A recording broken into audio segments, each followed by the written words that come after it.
भारतीय जनता पक्ष, शिवसेना आणि आरपीआय या महायुतीच्या उमेदवारांनी आमदार प्रशांत ठाकूर, आमदार महेश बालदी आणि आमदार महेंद्र थोरवे यांच्या प्रमुख उपस्थितीत जिल्हा परिषद आणि पंचायत समिती उमेदवारांचे उमेदवारी अर्ज दाखल केले। यावेळी महायुतीच्या माध्यमातून मोठं शक्ती प्रदर्शन करण्यात आलं। रायगड जिल्ह्यातील खालापूर तालुक्यातील राजकीयदृष्ट्या अत्यंत महत्त्वाचा तालुका म्हणून ओळखला जातो। येथील 4ही जिल्हा परिषद आणि 8 पंचायत समिती मतदारसंघ मातब्बर म्हणून ओळखले जातात। राजकीय, आर्थिक आणि सामाजिक क्षेत्रात देखील महत्त्वाचे समजले जातात।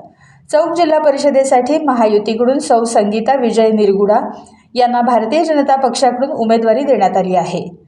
तर चौक पंचायत समितीसाठी भाजपाकडून अरुणा पारधी, तर हालगणमधून शिवसेना पक्षाकडून रितेश बळीराम जाधव यांना उमेदवारी देण्यात आली आहे। चौक हा जिल्हा परिषद मतदारसंघ भारतीय जनता पक्षाचा बालेकिल्ला आहे।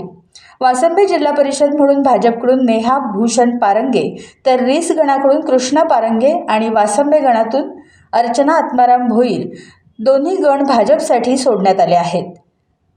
वाशिवली जिल्हा परिषदसाठी शिवसेना पक्षाकडून ज्ञानेश्वर गायकवाड, वाशिवली गणातून वडगाव सरपंच गौरी गडगे आणि सावरोली गणातून माधुरी संदेश पाटील यांना भाजपकडून उमेदवारी देण्यात आली आहे।